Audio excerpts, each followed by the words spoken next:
o nosso jejum de 40 horas. Quantas horas, meus irmãos? 40.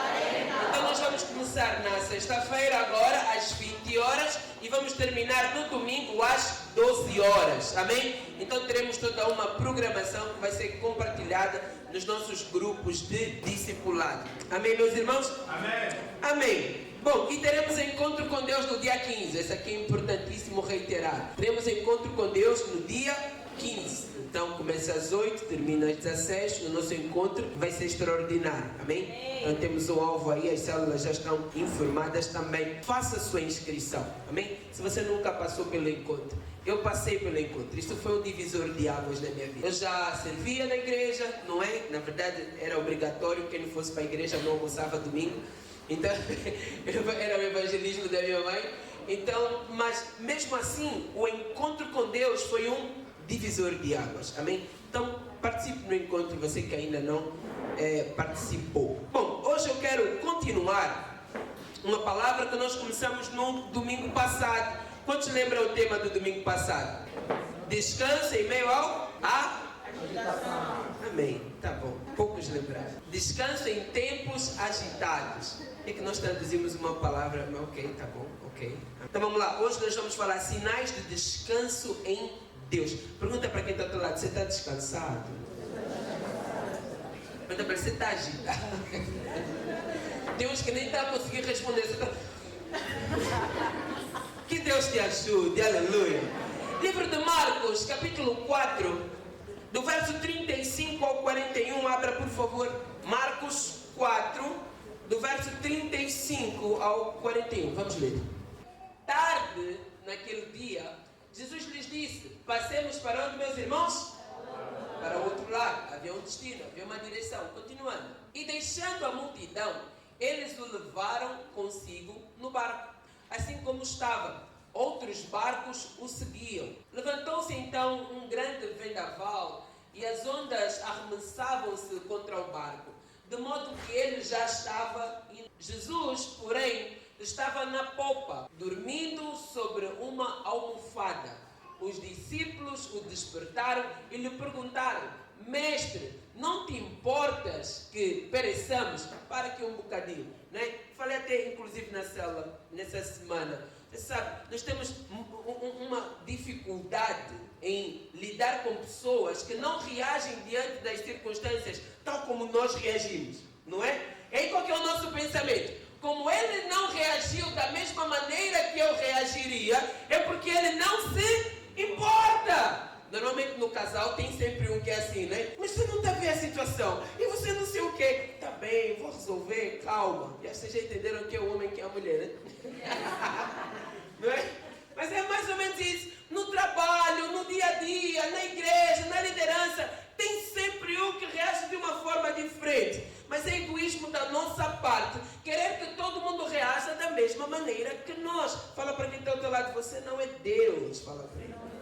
Amém? Você não pode anular o indivíduo. Então cada um reage da sua maneira, porque é uma questão de perspectiva. Jesus sabia quem ele era, sabia quem era a tempestade, sabia que ele tinha um objetivo do outro lado. E o que é que ele fazia em meio à tempestade? Dormia, descansava, não é? Mas o povo levanta Jesus, não é para falar: Senhor, se calhar não deste conta, mas há uma tempestade. Não. O que é que eles fizeram? Acusaram o mestre: você não se importa conosco, o pastor não se importa comigo. Mas o pastor viu que eu estava naquela situação. Não vi, irmãos, não sou Jesus, amém? Eu mando um áudio para me explicar o que se passa. Aleluia. Mas ele é homem de Deus, tem que sonhar com o meu problema, irmãos, vocês são muitos. Mas presta atenção, volta para o texto aqui. Mestre, não te importas que pereçamos? Continuando a leitura, 39. E levantando-se, ele repreendeu o vento e disse ao mar: cala-te, aquieta-te. E o vento cessou e fez-se grande calmaria. A Bíblia não fala, mas de verdade, irmãos, eu leio sempre essa passagem. Eu fico a me perguntar: e depois como é que o clima ficou? Acho que o clima pesou um pouco. Quer dizer, Jesus estava a dormir, acordaram o mestre, ele repreende o mar, ok? E parou o problema. E agora o clima? Você às vezes fala coisas na discussão que você não calcula bem, né? E depois, se fosse a minha mãe a falar o quê? Filho, tu fiz arroz doce. acontece em alguns lugares. Qualquer coisa, por favor, irmão, não pense que Deus vai querer te acusar de alguma coisa, amém? É só coincidência, se já aconteceu contigo. Mas imagina depois da situação.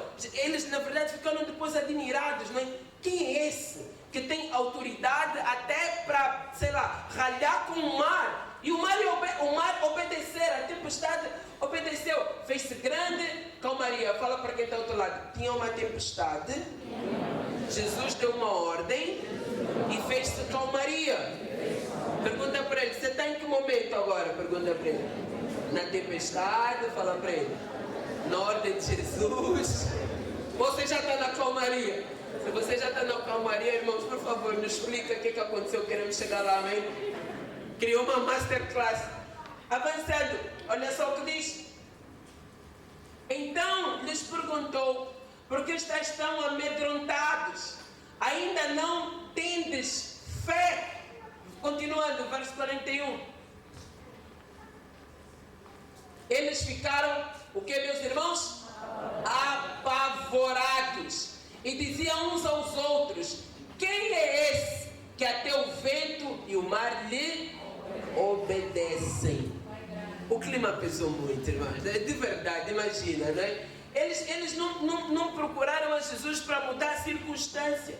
Eles acordaram a Jesus para acusá-lo, não é? Você não se importa, nós vamos morrer, você não se importa. Quer dizer, se você não quer saber da tua própria vida, você que sabe. Mas nós vamos morrer. Quer dizer, o nosso problema é mais importante sempre. Mas você não vê a minha dor, você não vê o meu sofrimento, você não sabe o que eu passo. Não, tudo bem, eu sei que as pessoas têm problemas, mas eu... Fala para quem está do outro lado, o eu não importa. Amém? Que deve importar, irmãos, é o propósito do Senhor. E quando nós entendemos o propósito do Senhor, aí nós conseguimos descansar. Não coloque o eu em primeiro lugar. Amém, meu irmão?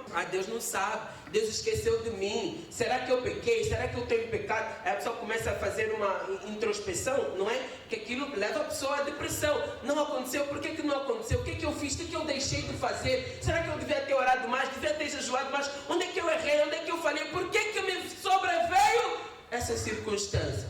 Fala para quem está ao teu lado. Deus é bom. Fala para ele em todo tempo. Fala para ele, mesmo quando você está mal, Deus é bom. Quantos dizem aleluia? Você pode aplaudir o Senhor Jesus. Então, irmãos, nós vivemos dias agitados. Isso é um fato. Vivemos dias agitados, não é?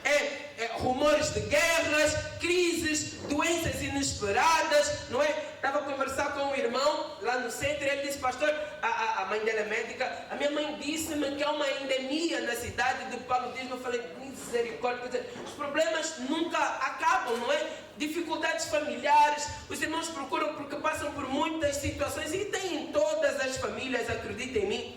Problemas financeiros e tantas outras situações. E às vezes a nossa pergunta pessoal é, por que eu estou a passar por essas coisas? Mas nós devemos sempre lembrar, Jesus nunca prometeu que viveríamos dias sem problemas.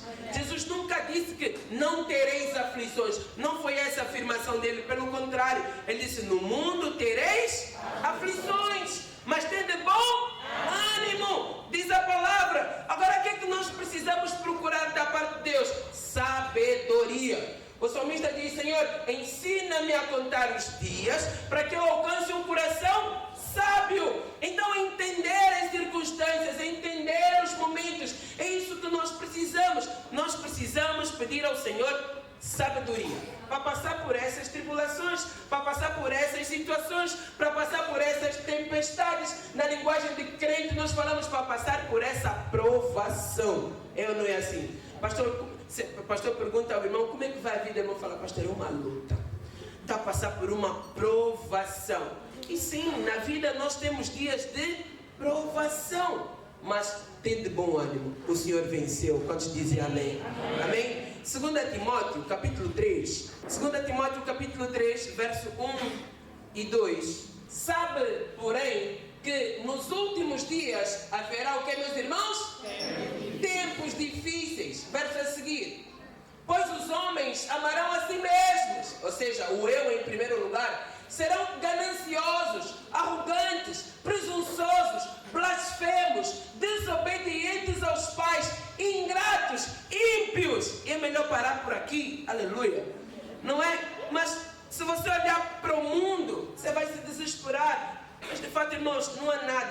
do que esperar do mundo. O mundo jaz no maligno, mas os nossos olhos estão em Cristo. Quantos dizem amém? Nossos olhos precisam estar em Cristo. Mateus 24, verso 6. Mateus 24, 6.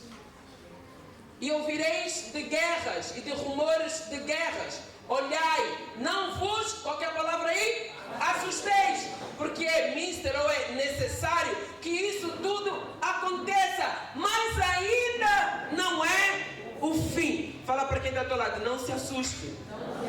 Fala, ainda não é o fim. Amém? Então, essas coisas vão acontecer. E o Senhor, Ele antecipou os discípulos para que eles não fiquem assustados quando essas coisas acontecerem. Amém? Fala para quem está ao teu lado, você vai passar por situações difíceis. Pega na mão dele se você conhece a pessoa. Bem? Ou se você está tentando alguma coisa. Eu já casei. O Mauro casou bem. Os casados já estamos ok, né? Mas tenho dado oportunidades aqui. A Eliane e o Marquinhos se pegaram já, não? Os cortes. Ok, mas se você conhece a pessoa, se você conhece a pessoa, pega na mão e fala para ela, eu estou a te antecipar que você vai ter problemas. Fala para ele, mas tenha bom ânimo. Não, encoraja o irmão de verdade, fala para ele, tenha bom ânimo.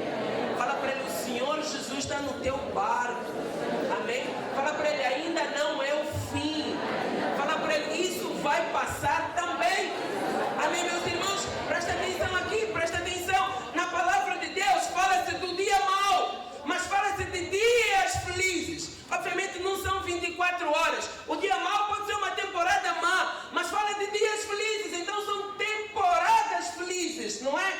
Então, ou seja, na palavra de Deus tem reservado para nós sim dias maus, que vai vir o dia da tribulação, o dia da aprovação, mas muito mais numerosos são os dias bons, muito mais numerosos são os dias alegres. Lá nas cartas de Pedro diz, quem quer viver dias felizes, dias felizes. Em Efésios fala do dia mau. Então é só fazer as contas. Deus tem reservado para nós mais dias felizes do que dias maus. E quando vier o dia mau, que ele te encontre revestido de toda a armadura de Deus. Quantos dizem amém? Então essa situação vai passar. Essa noite vai amanhecer com toda a certeza. O choro vai virar riso no nome de Jesus. A escassez vai se transformar em provisão. Deus vai abrir portas, as comportas do céu. Vai ter chuva abundante. Nem sempre o céu será de bronze. Os céus irão se abrir e você vai viver dias felizes.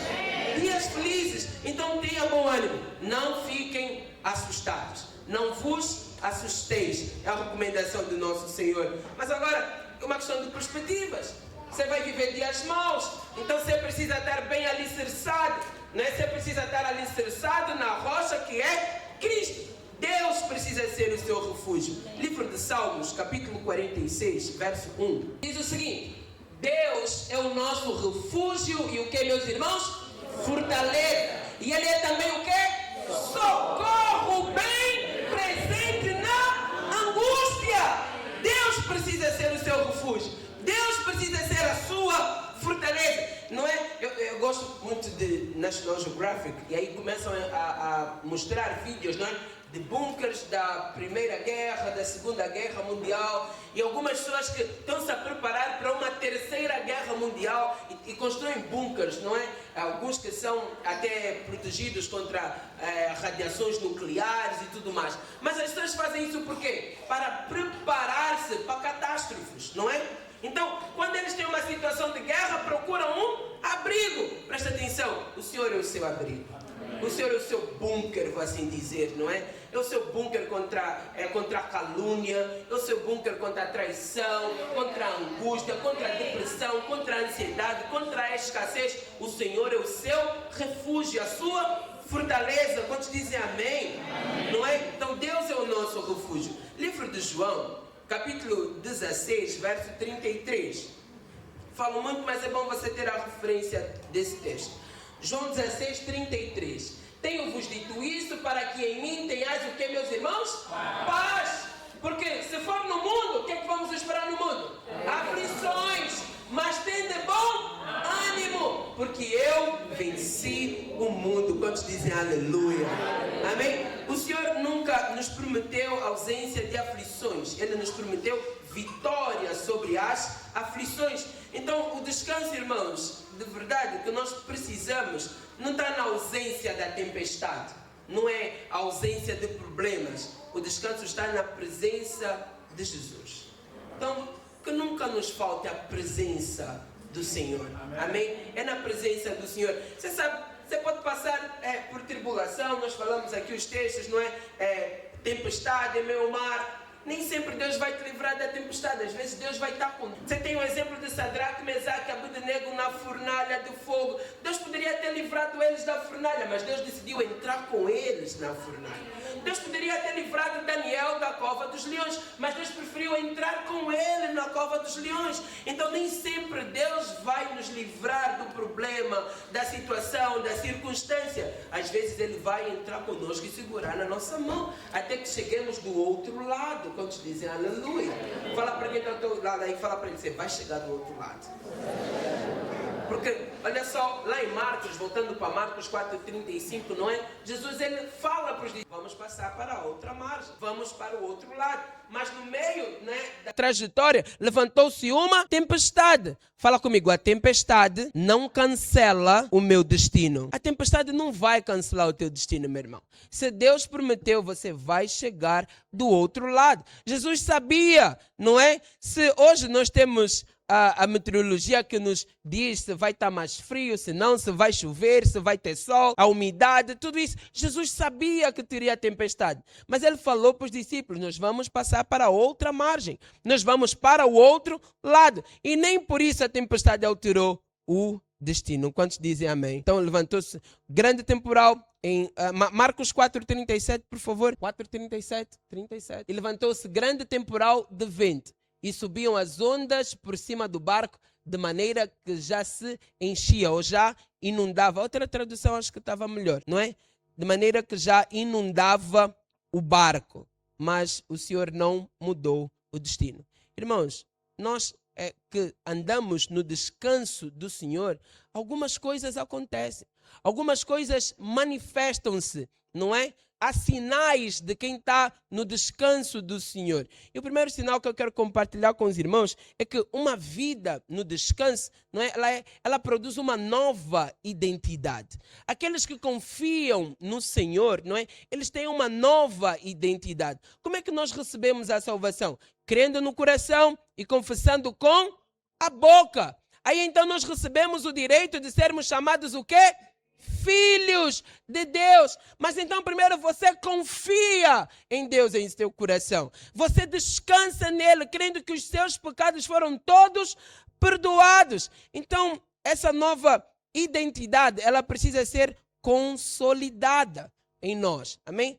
Jesus sabia quem ele era. Jesus sabia o destino que ele tinha, não é? Ele sabia que aquela tempestade não era maior do que ele mesmo, porque ele é Deus. Então ele descansava. O que faltou de entendimento nos discípulos? Eles precisavam perceber quem estava no barco. Quem estava no barco era maior do que a tempestade. Então Jesus sabia quem ele era. Jesus sabia para onde ele iria, não é? E sabia que ele estava a fazer a vontade do Pai. A vontade do Pai é muito maior do que a tempestade. Nós não existimos ao calhas. Deus tem um propósito para nós. Deus tem uma direção para nós. E acredita em mim, o propósito de Deus nas nossas vidas é muito maior do que qualquer outra circunstância que você possa enfrentar. Talvez hoje você diga que você está a viver o maior problema que talvez você poderia viver. Olha, eu não quero ser profeta de más notícias, mas você vai crescer. Os anos vão passar e acredita em mim, quanto maior você se torna, os problemas são proporcionais. Ou seja, problemas que você está a viver hoje, não é? Lá mais para frente você vai falar, é pequeno, né? Se você é um empresário que cresceu, você vai viver problemas maiores. Se você é solteiro, vai casar e vai ter filhos, você vai viver problemas maiores. Entendeu? Você vai passar por situações um pouco mais complexas do que essas. Por quê? Porque você vai crescer. Fala para quem está ao teu lado, você vai crescer. Fala para ele, então não se assuste. Você precisa aprender a confiar. Agora, se você não sabe quem você é em Cristo, aí você se torna abalável.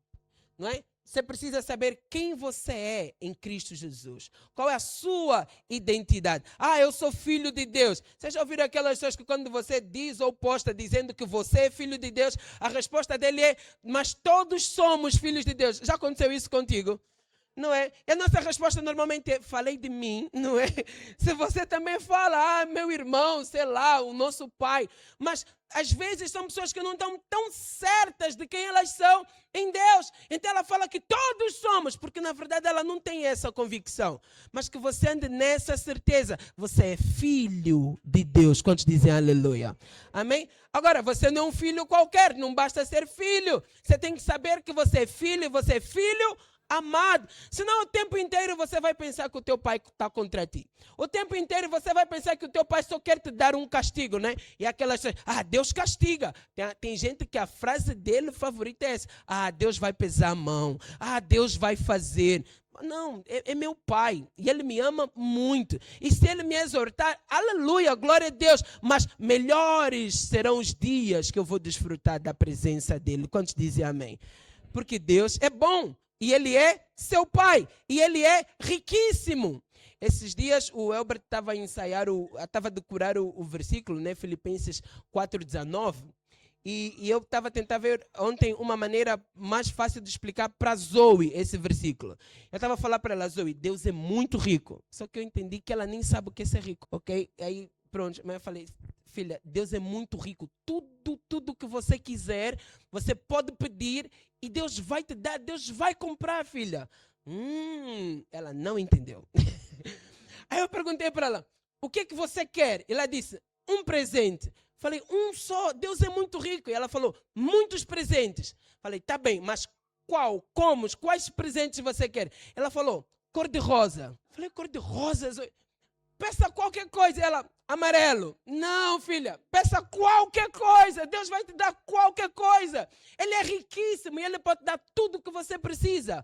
Então eu quero um cor-de-rosa e um amarelo. Mas o que você quer, cor-de-rosa e amarelo? Ela não tinha entendido nada da conversa. Por um momento eu falei, acho que eu também não estou a entender a riqueza de Deus. Porque... Mas eu estava a tentar explicar para ela que Deus poderia dar qualquer coisa que ela quisesse. E ela é que estava a baralhar o pedido, né? Aí tem que falar, não, peguei o Mickey, que ela estava com, né, cozido do Mickey, e estava com as botinhas amarelas, né? Eu falei, qual é a cor do sapato do Mickey? E ela, amarelo. Então, você quer sapatos amarelos? Ela não entendeu, ela falou, amarelo. Falei, amém, amém, glória a Deus. Vamos ver o boneco, filha. Mas, às vezes é o que acontece conosco. Deus é rico. E Ele pode suprir todas as nossas necessidades, como está escrito em Filipenses 4,19, que o nosso Deus, não é, sendo rico em glória, há de suprir todas as nossas necessidades. Mas aí, o que você precisa? Amarelo. O que você precisa? Cor-de-rosa. Fala para Deus o que você quer para que você possa descansar, não é? Tiago fala que nós devemos apresentar as nossas ansiedades em oração. E depois que você apresenta para Ele, você descansa. Orei, está resolvido, vou descansar. Deus vai fazer a seu tempo. Mas qual que é o nosso problema às vezes? Não sabemos quem nós somos. Então a nossa dúvida é... Nós não duvidamos que Deus tenha poder para fazer. A nossa dúvida normalmente é, será que Deus quer fazer para mim? Será que eu sou digno de receber o que eu pedi? Eu lembro de um livro do pastor Kenneth Hagin, né? E há uma história lá que ele conta do filho de um pastor. E o filho desse pastor estava com um problema na cabeça. Acho que eu já contei isso aqui há um tempo atrás. Com um problema na cabeça, não é? E os médicos não sabiam exatamente o que era. Esse pastor estava a viajar, a fazer a supervisão de algumas igrejas, então estava fora. E aí a esposa explicou o problema, não é? Porque eles tinham ido ao médico, estava a dar aí o relatório ao marido. E o pai, ao telefone, ao falar com o filho e tal, pede para o filho, estava a usar um boné, tirar o boné. Os outros irmãos que estavam na casa desse pastor, com a esposa do pastor, não é? E o pastor, o dono do filho, vamos assim falar, o pai, estava ao telefone. E ele pediu para orarem impondo as mãos sobre o menino. E eles fizeram a oração pela saúde do menino para que ele fosse curado. Não é? O menino estava o tempo inteiro de boné ali, tirou só para o momento da oração. E aí quando eles disseram amém, não é? O menino não voltou a pegar o boné e foi brincar lá para fora, que era proibido por conta do problema na cabeça que ele estava com feridas na cabeça. E ele vai lá para fora correr para brincar, que ele já estava um tempo sem poder ir lá para fora por conta do problema, e vai para fora brincar. E aquela gritaria, fulano, não vai para o sol, você não pode fazer isso. E ele volta triste. E ele pergunta, mas mãe, já não oramos? O pai já não orou? Então, por que eu não posso se eu já estou curado? Aí o livro continua ensinando outras coisas, mas queria pegar nessa parte aqui para nós.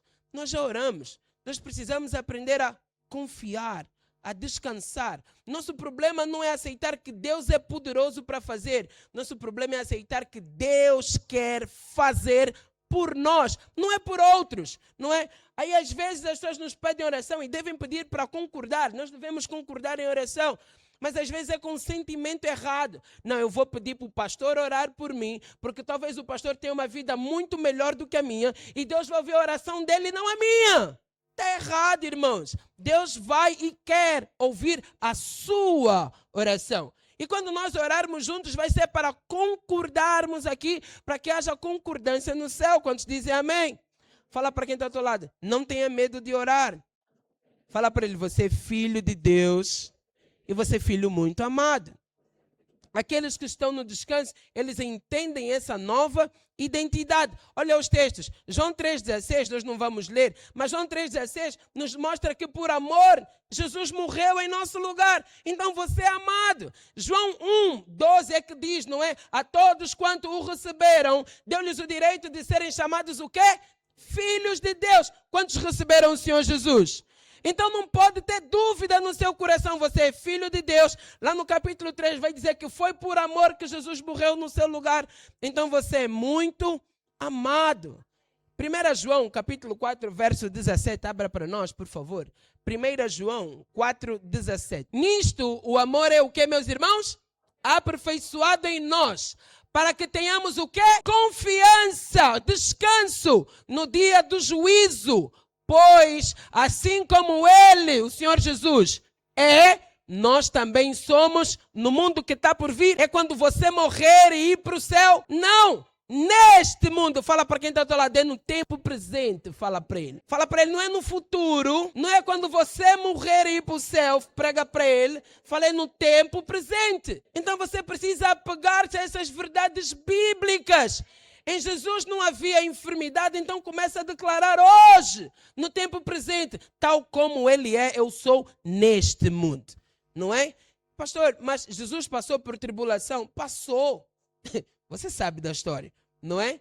Passou por tribulação. Ele teve momentos em que quase foi apedrejado, as pessoas queriam matá-lo. Mas ele venceu todas as coisas. E a pior luta foi no Getsemane, não é? E depois a cruz do Calvário. Então, tudo no nosso lugar. Fala para quem está ao teu lado, tenha bom ânimo. Fala para ele, esses problemas vão passar. Fala para ele, Cristo venceu. E você vencerá também. Amém? Então você não pode ter dúvida. Sua identidade tem que estar bem firmada. Ele é filho, você é filho. Ele é amado, você é amado também. O Pai tem prazer nele, o Pai tem prazer em ti também. Nós confessamos todo domingo, em Cristo Jesus nós somos nova criatura. Em Cristo Jesus nós temos toda sorte de bênçãos. E em Cristo Jesus nós podemos todas as coisas naquele que nos fortalece. É tudo em Cristo.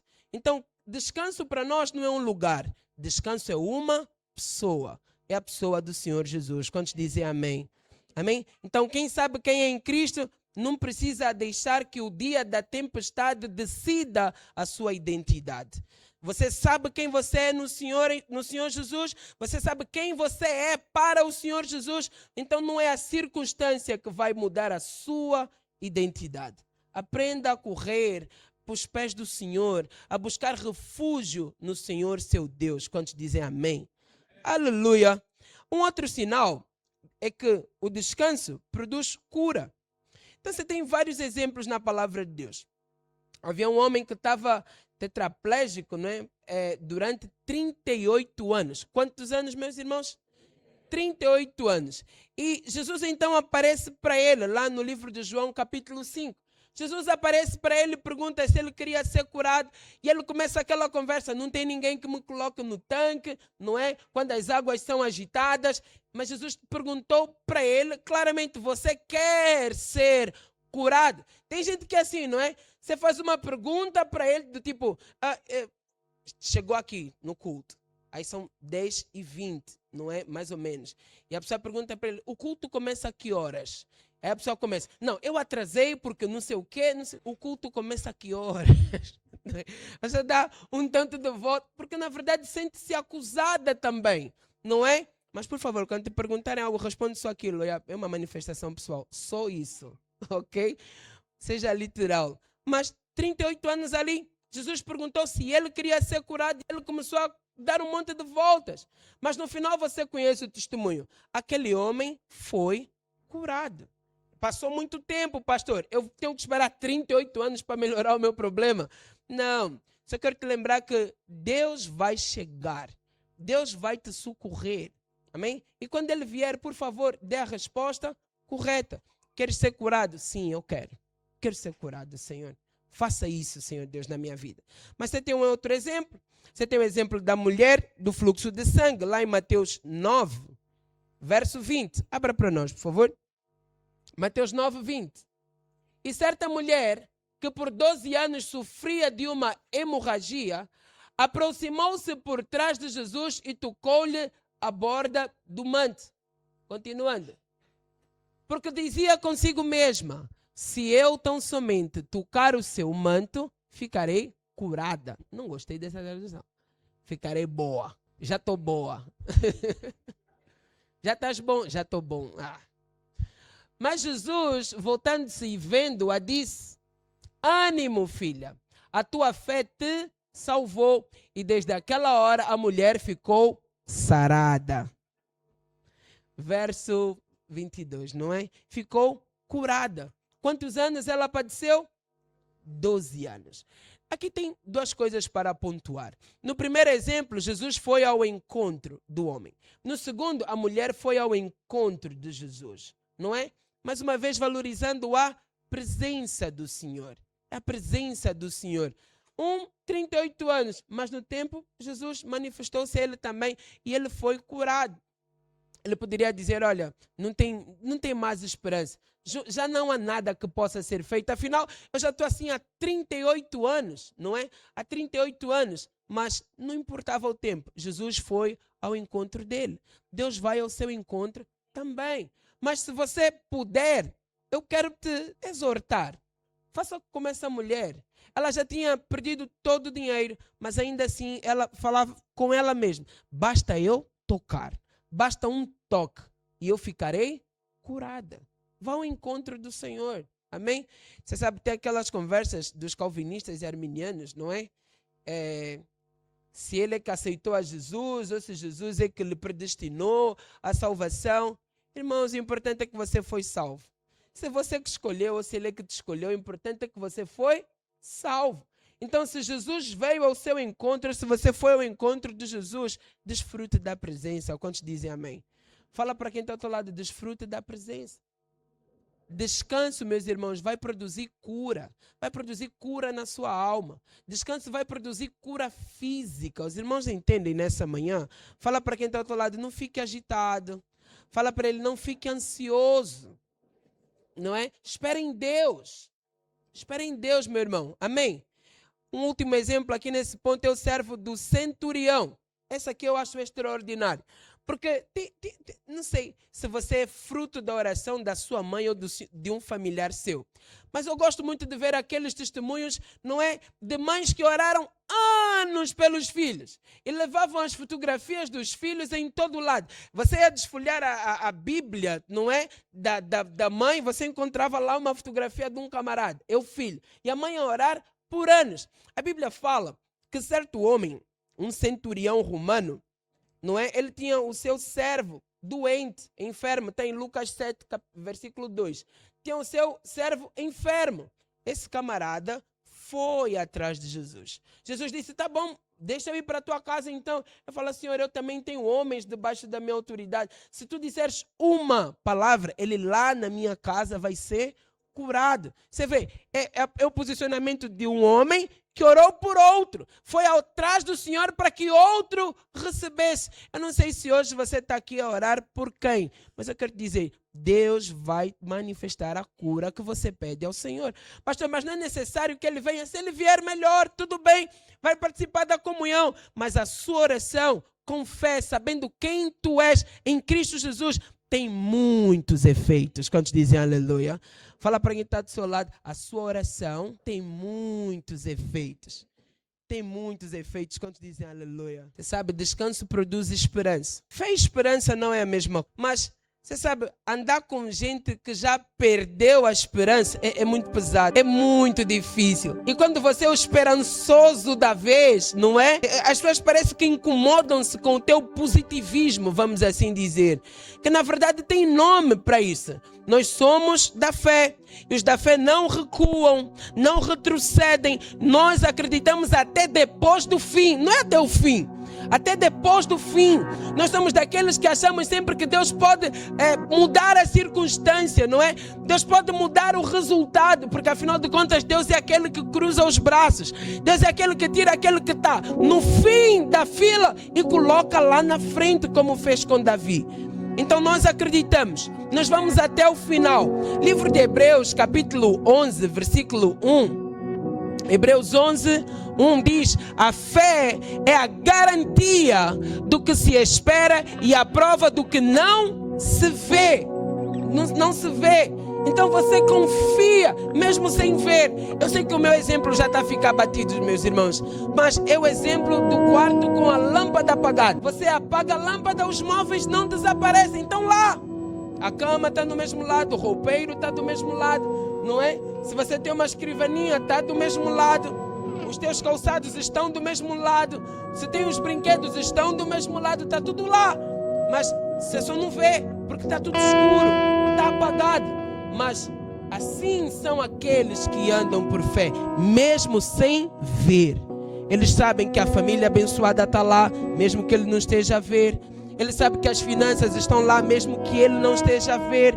Ele sabe que o ministério está lá, mesmo que ele não esteja a ver. Mas a seu tempo, tudo será manifesto. A seu tempo essas coisas começam a aparecer. Quem está no descanso, ele acredita até o final. Se é uma pessoa que acredita até o final, isso é um claro sinal de que você confia no Senhor. Você descansa em Deus. Hebreus capítulo 10, verso 23. Hebreus 10, 23 diz: sem vacilar, mantenhamos inabalável a confissão da nossa, o que, meus irmãos? Esperança. Pois quem fez a promessa é fiel. Quantos dizem aleluia? Você pode aplaudir o Senhor Jesus nessa manhã? Romanos 4:18 ao 21 vai falar de Abraão, que esperou contra a esperança, não é? Abraão, ao contrário do que se podia esperar, creu com esperança para que se tornasse pai de muitas nações, conforme o que lhe havia sido dito, ou conforme a promessa: assim será a tua descendência. Continuando.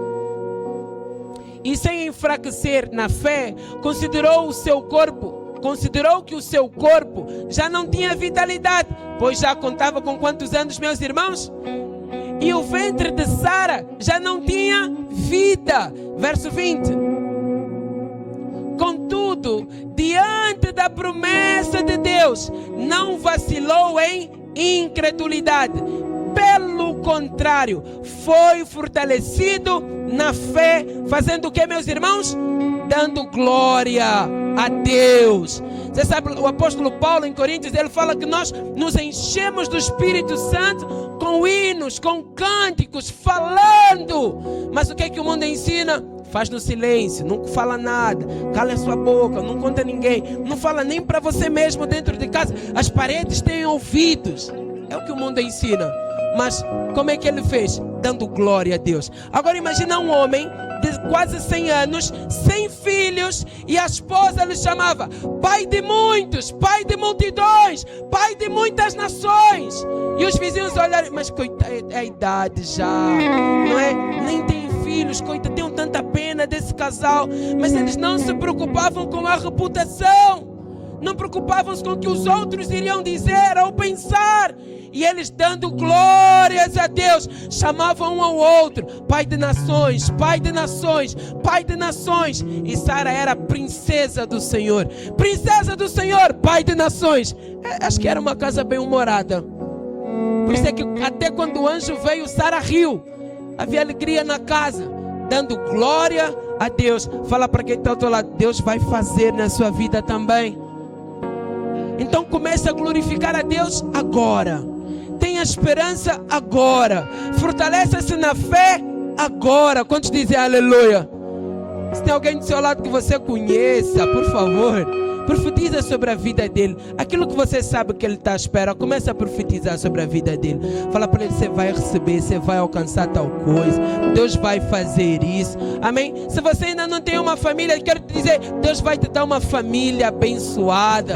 Amém? Deus vai abrir portas, sim. Esse momento de tribulação vai passar. Do outro lado você vai encontrar vida e vida em abundância.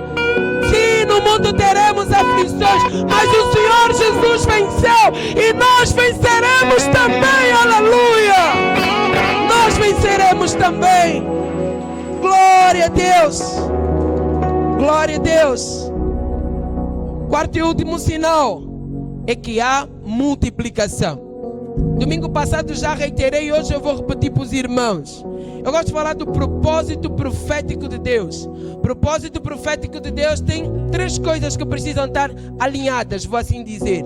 Tem o tempo do propósito, o lugar do propósito e as pessoas do propósito. Vamos repetir juntos? Fala o tempo do propósito, o lugar do propósito e as pessoas do propósito. Amém? São 3 coisas que precisam estar alinhadas. Às vezes você está no lugar, mas ainda não é o tempo. Às vezes você está no lugar e no tempo, mas as pessoas ainda não chegaram. Mas você sabe, quando tudo isso está alinhado, há um outro sinal que se manifesta. Fala comigo, provisão. Provisão. Quando você está no centro da vontade de Deus, a provisão se manifesta. Provisão para quê, pastor? Para cumprir aquilo que Deus mandou fazer. Para cumprir aquilo que Deus mandou fazer. Para ser um anfitrião, Deus vai liberar provisão. Para ser um líder, Deus vai liberar provisão. Chegou o tempo do casamento, Deus vai liberar provisão também. Pastor, agora quero ter filhos, Deus vai liberar provisão também. E você não vai precisar largar uma coisa ou outra. Deus não vai te fazer escolher. Você vai permanecer no centro da vontade de Deus e viver todas as coisas. Quantos dizem aleluia? Fala para quem está ao teu lado, vai ter provisão sobre a sua vida. Vocês sabem, não há crescimento onde há caos. Onde há caos não há crescimento. Tem que ter descanso. Tem que ter descanso. Às vezes por fora está uma calmaria, mas há uma turbulência dentro da pessoa. Não vai produzir, não vai fazer absolutamente nada. Nada, nada. Mas mesmo que o ambiente externo esteja caótico, se há paz no seu interior, se há um rio fluindo do seu interior, vai ter multiplicação.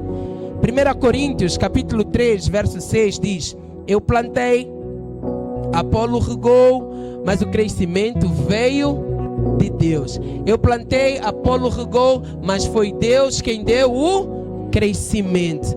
Então eu falo para os irmãos, você vai precisar trabalhar, você vai precisar dedicar-se, aprender coisas novas, habilidades novas. Você vai pedir sabedoria a Deus para situações novas.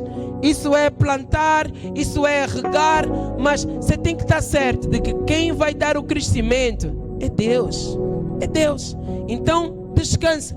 O camponês, ele prepara a terra, ele lança as sementes, não é? Ele rega, mas à noite o que é que ele faz? Ele dorme, ele descansa. Você precisa aprender a descansar.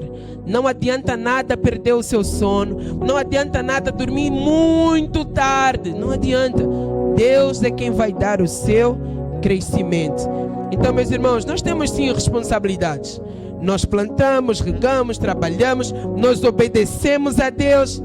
Mas crescimento, meus irmãos, é algo que só Deus pode dar. Livro de Eclesiastes, capítulo 11, verso 1. Eclesiastes 11, 1. Lança o teu pão sobre as águas, porque depois de muitos dias o reencontrarás. Num português mais simples seria: lance a semente. Como eu quero falar no dia de hoje para os irmãos, lance a sua palavra. Lance a sua palavra. Comece a falar aquilo que você quer ver. Você quer ver multiplicação? Fale de multiplicação. Lance uma palavra de fé. Quantos dizem amém? Quando nós descansamos, Deus pode multiplicar o pouco. Quando você descansa, você entrega. Eu quero terminar aqui com os irmãos nesse ponto. Livro de João, capítulo 6, verso 8. Quando você descansa, você entrega. Você confia. João 6, 8 ao 13 diz: disse-lhe André, um dos discípulos, irmão de Simão Pedro: aqui está um rapaz que tem o que, meus irmãos? 5 pães de cevada e 2 peixinhos. Mas o que é isso para tanta gente? O que é isso para tanta gente? Continuando. E Jesus ordenou: fazei o povo assentar-se. Havia muita grama, muita relva naquele lugar. Sentaram-se os homens em número de quase 5.000. Continuando. Jesus então tomou os pães e, havendo dado graças, repartiu-os à vontade entre os que estavam sentados, e fez o mesmo com os peixes. Repartiu para os que estavam assentados, descansados. Continuando. Quando todos ficaram satisfeitos, disse aos discípulos: recolhei os pedaços que sobraram, para que nada se perca. Último versículo. Eles recolheram os pedaços e encheram quantos cestos, meus irmãos? 12 cestos, com pedaços dos 5 pães de cevada que sobraram aos que haviam comido. Eram quantos pães? E quantos peixes? 2. 5 pães e 2 peixes. Alguém vai dizer: o que é isso? É muito pouco. Mas pensa no menino que entregou os 5. Era tudo que ele tinha. Porque ele confiou, ele entregou. Porque ele confiou, ele descansou. Ele é um dos que ele entregou e assentou-se e foi alimentado. A palavra fala que todo mundo comeu até ficar satisfeito e ainda sobrou. Ainda sobrou. Tinha muito mais. Entendeu? Então, quando você descansa em Deus, a sua colheita sempre será muito maior do que a sua semeadura. Então, não coloque limites. Mude o seu falar. Para de dizer: é muito pouco. Eu tenho pouca força. Eu tenho poucos recursos. As pessoas são poucas. A minha célula é isso e aquilo. Mude o seu discurso. Deus vai trazer multiplicação. Quantos dizem amém? Quantos dizem aleluia? Você pode aplaudir o Senhor Jesus nessa manhã? A equipa de louvor, me ajude aqui, por favor. Fique em pé no seu lugar. Preste atenção. A pressão, ela não vai impedir a multiplicação na sua vida. Lembrem do que eu falei. Por mais que o ambiente externo esteja assim uma grande pressão, o importante é que você tenha paz no seu interior. A paz que excede todo entendimento. Irmãos, a pressão, quanto maior, não é? Quanto maior a pressão, mais poder. Pensa no exemplo dos motores, não é? A combustão. Então, quanto mais explosões tem, não é? Maior é a força. Maior é a força. Quanto maior a pressão, maior é o poder de Deus que vai manifestar sobre a sua vida. Quantos dizem amém? Só aprenda a canalizar. Aprenda a apontar para o lugar certo. A Bíblia fala lá no livro de Êxodo, capítulo 1, verso 12. Êxodo 1, 12. Diz que quanto mais os egípcios afligiam o povo de Israel, mais eles se multiplicavam. Prega para quem está ao teu lado. Vai ser assim na sua vida. Fala para ele, quanto maior a pressão, maior será a sua multiplicação. Fala para ele, maior será o seu crescimento. Fala para ele agora, Deus vai te dar discípulos. Se você está diante de uma mulher, fala para ele, Deus vai dar mulheres que vão caminhar contigo. Se for um homem, fala, Deus vai dar homens que vão caminhar contigo. Fala para ele, na igreja você vai frutificar sua liderança. Fala, você será cabeça e não cauda. Profetiza sobre a vida dele. Pergunta para ele, você crê nessas coisas? Se ele fez uma cara de que não crê muito, fala para ele que Deus te ajude na incredulidade. E por que eu falo isso para os irmãos? Você sabe que tinha um homem que o filho era epilético. E ele levou para os discípulos expulsarem o demônio, curarem o menino. E os discípulos não conseguiram fazê-lo. Jesus desce do monte. Aquele pai vai ter com Jesus e fala, meu filho, eu trouxe dois ajudantes, né? A equipa de louvor não fez nada, brincadeira. Não curaram o menino, mas por favor, cura ele. E Jesus faz-lhe uma pergunta, você crê que eu posso curá-lo? E qual foi a resposta dele? Ajuda-me na minha incredulidade. Quer dizer, a tua incredulidade não é maior que o poder de Deus para operar na sua vida, amém? Seja sincero diante do Senhor. Senhor, eu não tenho a fé que eu esperava ter, mas eu sei que o Senhor pode fazer. Eu confio no Senhor, o Senhor vai fazer. Quantos dizem amém? Feche os seus olhos aí no seu lugar. Essa tempestade não vai impedir aquilo que Deus decidiu fazer na sua vida. O mais importante era a presença. Jesus estava naquele barco. E porque Jesus estava naquele barco, havia uma garantia de que eles iriam chegar do outro lado. E eles chegaram do outro lado. Jesus curou o endemoniado gadareno naquele lugar. Eles viram o poder de Deus ser manifesto, não é? Então creia também.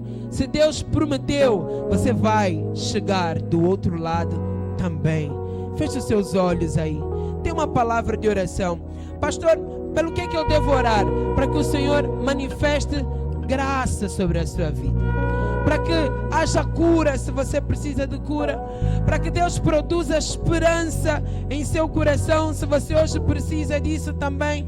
Para que Deus possa produzir uma certeza a respeito da sua nova identidade em Cristo Jesus. Comece a declarar aí no seu lugar. Se falta fé, peça fé. Senhor, multiplica a minha fé. Aumente a minha fé. Quero uma medida maior de fé. Comece a orar ao Senhor nessa manhã. Ore ao Senhor. Quero ouvir a sua voz orando hoje. Vamos levantar um clamor nesse lugar. Oh Jesus, eu não sei qual é a luta de cada um dos meus irmãos, mas eu confio em Ti, Senhor. Confio no Seu poder. Confio, Deus, na Sua força que se manifesta em nossa fraqueza, Senhor. Pai, guarda hoje, guarda o coração, guarda a identidade, Senhor. Não permita que se percam, Senhor Deus. Confirma a eles quem são. Fale ao seu coração. Senhor, reescreva histórias hoje. Reescreva histórias hoje, Senhor. Reescreva chamados ministeriais. Conecte novamente a videira verdadeira, Senhor, que é o corpo de Cristo. Senhor, restaura hoje, restitui hoje os chamados, ó Deus, no nome de Jesus.